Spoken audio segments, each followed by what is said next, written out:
यह कहानी है बिहार के एक गांव की जिसमें विजय नाम का लड़का रहा करता था। बचपन से ही पढ़ाई में होशियार विजय अपने मम्मी पापा की आखिरी उम्मीद था। विजय के दादा ने अपने समय में बहुत कर्ज ले लिया था, जिसको चुकाने में पापा की पूरी जिंदगी मजदूरी में निकल गई। उनके पास थोड़ी सी जमीन थी जिससे उनका गुजारा हो रहा था।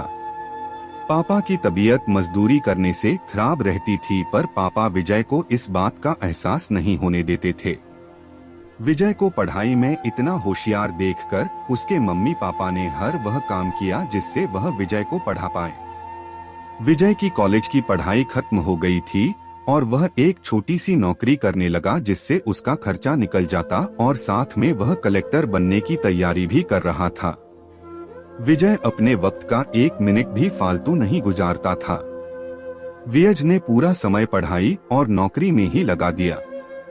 विजय के पापा को यह पता था कि वह कलेक्टर बनना चाहता है, इसलिए घर की हालत बहुत ज्यादा खराब होने पर भी उन्होंने विजय से कभी इस बात का जिक्र नहीं किया और न उसको अच्छी नौकरी करने के लिए कहा। लगातार 2 साल तक विजय पास नहीं हो पाया। उसके बाद भी उसके पिता ने अपना घर और जमीन गिरवी रखकर विजय को आईएएस की कोचिंग ज्वाइन करवाई और उसकी नौकरी भी छुड़वा दी और केवल पढ़ाई करने को कहा। विजय के पापा हमेशा उससे कहा करते, बेटा खेत और घर दोबारा आ जाएंगे पर कलेक्टर दोबारा नहीं बन सकते। आज पूरे साल पढ़ाई करने के बाद विजय का रिजल्ट आ गया जिसमें वह अच्छे नंबरों से निकल गया था। आज उसके पिता से ज्यादा खुश कोई नहीं था। ऐसा लग रहा था जैसे विजय का सपना पूरा होने वाला है, पर भगवान को कुछ और ही मंजूर था। विजय का कल इंटरव्यू था और सुबह से उसके पापा की तबीयत खराब थी। विजय के पापा उसकी माँ से बार बार कह रहे थे कि विजय को मत बताना और उस दिन देर रात उनकी मौत हो गई। अब एक माँ जिसकी गोद में उसका पति गुजर गया और वह अपने दर्द को भुलाकर अपने बेटे की जिंदगी के बारे में सोच रही थी। माँ ने पड़ोसियों तक को इस बात का एहसास नहीं होने दिया कि उसका पति अब नहीं रहा। पूरी रात ऐसे रोई की आवाज भी न निकले और सुबह विजय जब इंटरव्यू देने जाने लगा तब माँ और पापा के आशीर्वाद के लिए उसने माँ को कॉल किया। माँ ने पूरी हिम्मत लगा दी अपना सच छुपाने के लिए और विजय को आशीर्वाद दिया। और जब विजय ने पापा से बात करने को कहा तो माँ बोली, पापा अब तुमसे बात नहीं करेंगे, वह कलेक्टर से बात करेंगे। इतनी बात करके माँ ने फोन रख दिया। विजय का जब इंटरव्यू हो गया तब उसे बताया गया कि उसके पिता की तबीयत खराब है, उसको तुरंत घर जाना है। विजय को एक पल नहीं लगा अपने पिता की हालत समझने में।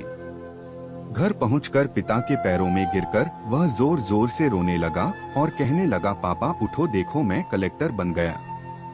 आज उसके पिता को वह खुशी मिली थी जिसका उनको वर्षों से इंतजार था, पर आज वह इस दुनिया में नहीं थे। भगवान विजय के पिता की जिंदगी में सुख लिखना ही भूल गए थे। पहले वह अपने पिता के कर्ज में जिंदगी भर मजदूरी करते रहे और फिर बेटे के सपनों में फिर घर और जमीन गिरवी रखनी पड़ी।